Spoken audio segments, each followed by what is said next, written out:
morning. We're here this morning to talk to Councillor Gillian, Deputy Leader of Havering Council, Councillor Mugglestone, Cabinet Member, and we're here to discuss the very emotive issue of ULEZ. ULEZ across Havering and many outer London boroughs is going to kick in, I believe, in August, and it is going to cause many issues here, life-changing issues for people in this borough.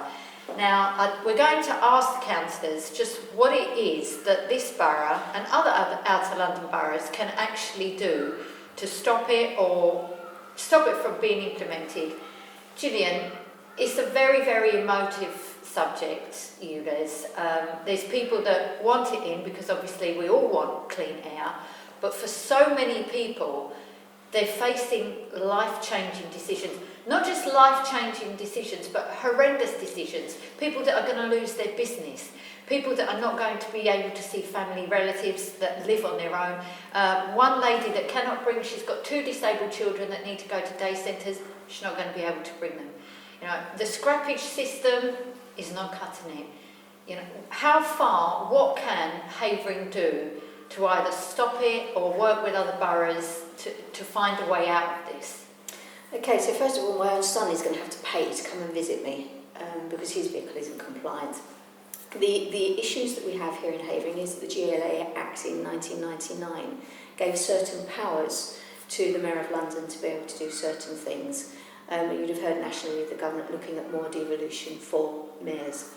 So we're currently looking at the legal status on that. We need some clarity as to around what can he actually do and where there are grounds for objections against it. So using your example of some of the impact, as Cabinet Member for Adult Health and Social Care, it's very clear that we have problems within the care system of lack of employees. And we've got employees that come from Essex, outer London boroughs, into Havering. They don't get paid enough now, let alone having to pay a further £12.50 off of a daily journey into work and back home again. So we had a meeting with TfL, a face-to-face meeting a couple of weeks back, and Councillor Mugglestone invited me as Cabinet Member for Adult Social Care because he knew that there was issues there. And we had a meeting with them and we made it very, very clear of those details. What they were unable to provide us with was the facts on Havering. There was absolutely no detail in their presentation to us on the data for Havering. They hadn't been speaking to the care sector. They'd been speaking to the care sector London-wide, London-centric, but no specifics on Havering. Right. And all the cabinet members that were there and the chief executive kicked back on all of this. There's no detail. So we haven't got any facts on the air quality, etc. And I'll leave Councillor Mugglestone to elaborate on the air quality. Yeah, it's, as I said, going back when the old ULEZ was announced extension, TfL phoned me about an hour later to speak to me about it. I said how disgusted I was with the consultations that we've done, the air quality is not there, and they went to London councils and they said we have to sign the Section 8, and that gave them authority to put the cameras and the signage up. Right. And we had to sign that by the 23rd of December, and we as a council we refused to sign that Section 8. Right. And I think quite a few other local authorities, mainly Tories, local authorities, and they refused to sign it. So we had a meeting again in January this year with TfL, and they extended the opportunity to sign Section 8 to the Friday the 13th. We told them once again we're not signing Section 8. Right. So we've not given them no power to actually come into our borough to put the cameras in. But we are not 100% sure if they can actually do it, if they've got legal powers to do it, so we're waiting to find out. Right. It's going to be a massive impact. I've got some letters from residents. They can be charged £12.50 a day. Yeah. They work in a care home, and they're saying it's £12.50 a day, 5 days a week. I'm not going to be able to work no more, and they're going to be packing up. And we've got over 50 care homes in Havering. Yeah. It's going to be a massive impact. Yeah. See, sorry. One of the ladies that's reached out to us that I spoke to on the telephone myself, She'd been on universal credit while her children were growing up. She's a single mum. She's got 3 children. One is autistic.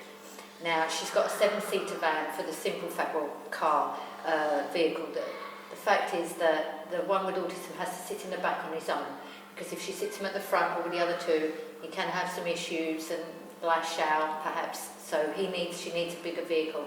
Now that they're all at school, the lady's finally got a job that is what she calls her dream job, working for a charity. It's flexible around her school hours, and she can do it. She's over the moon. She spoke to me crying. The lady was crying because when this comes in, she can't afford to give up her car. She's going to have to. So the only option she's got is to go back on universal credit and go back where she was. And now she fears, will she get universal credit, because she's obviously having to give up her job that she had. Where does she go from now? And she's in tears over this, and the problem we've got is so many of these people do not fit the scrappage system. People are saying, the scrappage, but they're not meeting the requirements. But even the scrappage system isn't sufficient. So we made it clear in our meeting with TfL that somebody could buy a lesser car than what they've got now to make it compliant. But that car would last a year, 2 years, and they can't replace again after that. The money isn't there. So that the public don't have the money, even with a scrappage scheme, to replace to a decent car. Yeah. They're getting rid of cars that are going to be better quality than what they can get. Yeah. And the second-hand car market, the prices have increased. Yeah. So that's making it sort of a double whammy in that sense. Yeah. But I think it's worth recognising, absolutely Havering is doing what they can for net zero, because we absolutely want to ensure that there's clean air quality here in Havering. And Councillor Mugglestone has agreed that a few schemes, he can talk about those in a minute, that we've put in place. But it's recognising that the 2 biggest polluting areas within Havering are the M25, that we have no powers and control over, and the Romford bus depot. Oh, really? Okay. So right. It's practice what you preach. Right. We've got the cast-me-offs from London in our new buses. They're the hand-me-downs from central London, right. which are not as compliant as those in inner London. Right. And they're what we've been given. So we get cast-offs here as always. We're getting the hand-me-downs. There we go. We're getting the hand-me-downs, and central London have the more compliant buses. Yeah, we never count though, do we? We just don't seem to count. No. Well, we had a meeting with Seb Dance, the Deputy Mayor for Transport for London. Obviously, he represents the Mayor of London. They came to a meeting in December last year, and at that meeting, he actually summed it up. He said, I understand, Havering Council does not want ULEZ. And I turned around to Seb, I said, Seb, take that back to the Mayor of London, explain to him we don't want it. He's like, get it full and clear that you do not want it. So then obviously the Mayor announced it, and then we had a meeting with TfL last week, and I said to the TfL, I said, 2 things happened from that meeting. Either Seb Dance didn't go back and give that message to the Mayor, or the Mayor of London didn't listen to what we were saying. And this is the problem. He's not listening to what we're saying. We have asked for meetings with the Mayor of London, and he's not once come back to us for a meeting. And when I had a meeting with TfL after the announcement, I said, get the Mayor of London to come and see Havering and see what our problems are. But he's not coming to see us. So at the moment we are kind of limbo, and legally we're not sure how we're going to challenge it, but we are going to challenge it because it is going to be, as you mentioned, Francesca, the impact to the residents on the lower paid wages. They can't afford the new cars, and they're going to end up packing up their jobs. Yeah, and it's going to be a massive impact for our care homes, even Queen's Hospital. Right? Now people travel in from Essex to Queen's Hospital. Yeah. All of a sudden, it's £12.50 a day. And as you know, Francesca, we're talking about how the nurses and all the staff park at Queen's Hospital. Yeah. I've got a meeting this week with National Health about parking for the nurses. So they're getting a double whammy there, parking and also this ULEZ. And it's like, in the end, they're going to go, actually, why don't I go to Basildon Hospital and work there? That's it, and we're going to lose again. So we're going to lose a lot of staff. It's a massive impact. And go back to the scrappage scheme, I challenged them. ULEZ is actually in place at the moment. Now this scrappage scheme, actually, the people actually in the ULEZ scheme can still apply for that scrappage system. And I said, you should have done it just to the areas that could be impacted, and also people in Essex. Yeah. And you should have made an enhanced scrappage scheme for the people that would be impacted, e.g. London Borough of Havering and Essex as well. But it's not. It's allowed the ones actually in ULEZ to get the scrappage scheme. They're in it already. So why should they get the second bite of this cake? Yeah. See, whichever way we go, we're losing, aren't we? And the aspect is, you know, I've had a lot of people saying, actually, you're wrong because we want better air quality. We all want better air quality. I don't think, I mean, as you are aware, we gathered a 20-plus page report on the life-changing impacts that people are going to face. Now, all those people are not against better air quality. There's nobody that's saying, I want to keep breathing in the carbon monoxide. The aspect is that it needs to be viable, as you're saying, for people to be able to access, and it's not, they're not giving a solution saying, okay, look, you're going to have to give up your car because I want clean air, but here is an alternative. They're just being thrown out to the walls. It's the stick without the carrot, as I keep saying. The infrastructure within Havering is not adequate for putting in these changes. So Havering is the second largest London borough. It's very green. It has a wide expanse, and the north to south transport infrastructure is not good. And previous administrations have looked at improving that and working with TfL, etc., on putting that in place. But in Park Station hasn't materialised, the bus routes haven't materialised, and TfL were actually looking at and trying to sell to us that, you know, we're working with you on bus routes.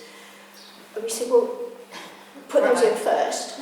But then what we realised is that they were going to be putting in a new bus but taking out 2 more. So they were re-provisioning their service for their gain, their benefit, not for us to recognise the impact and the transport that we needed in Havering. So what they seem to be giving, they're taking away more. Right, and this is a problem because, as you're aware, there are places in Havering that people don't have transport easily to. You can't jump on a tube, as they're saying. You can just jump on a tube, as they do across London. You know, perhaps some parts of Rainham, they've got no tube station there. You know, they've got buses, but they've got Fairtrek. So there are aspects there that we are struggling with as a borough. And from what you're saying, Barry, clearly TfL have not acknowledged each borough's individual needs. No, they haven't. As I said, I think we've got like 9 train stations compared to like the inner boroughs. They've got loads of them. And as I said, what Councillor Ford said about the bus routes, all it was an efficiency to make them get more efficient. It wasn't to give us extra bus routes, it was an efficiency for them. And the other thing they offered us, they said, oh, well, they're going to give us 5 countdown boards. The boards that shows you when the bus is coming in 3 minutes. That's helpful, isn't it? So I said to them, really going to help the residents. Really going to help. So I said to him, mate, I said, you've sold it to me now. Yeah, that's it. Well, that's what problems I've got 5 countdown. I said, I'll go to the resident, and they'd be so happy. I said, mate, you've embarrassed yourself. Why did you mention that? Because that's not going to sell it. And as I said, look, we are keen about the environment. We are working with Friends of the Earth. We are monitoring Earth. And also trees for Havering, the amount of trees that we're planting to improve the areas. So it's important. Right. But what is the Mayor doing about Launders Lane? Right? Exactly. Now, Launders Lane is one of our worst areas for quality. Yeah, it was actually one of the worst in London, isn't it? Well, and that's like we got worried about Havering the most thing, you know. But it is one of the worst in London. But he's not doing nothing about that. So it's like, I'm not worried about Launders Lane, I'm not worried about Romford Bus Garage, but I'm going to make you pay £12 for your day. See, one of the aspects that we get on a regular basis on our social media posts is that it's not Mayor Khan's fault, this is the fault of the Tory party, it's not this, and people debating whose fault. Yeah. The bottom line, as I repeat to them frequently, is that it doesn't matter whose fault it is. We are still faced with the fact that we have all these residents here, and there are many that are just going to struggle. And as you've rightly said, you know, we've seen the Mayor talking about we want clean air. Yes, we all want clean air. But then address incinerator problems, then address the bus garage, then address Launders Lane. Launders Lane has been going on for how many years? 20 odd years. 20 years. So people living in that environment, I know you speak to them regularly, we speak to them regularly. There's a lady on Twitter that is messaging frequently that her eyes are frequently running, she cannot open her windows, she cannot breathe very well, she's struggling. We saw the report, I believe it was on London Tonight or one of the they channels. were based on old statistics, so we're trying to get the details on that. So Havering, the new administration, has absolutely embraced the fact that something needs to be done there. So we've commissioned some monitors to go in, and the university is doing that work with us. So the research is taking place, and the residents are and have been made aware of that, because it's been going on too long, and we need to try and get a solution to this. If there's bad air quality there, if there's bad air quality there, what does that mean? Yeah.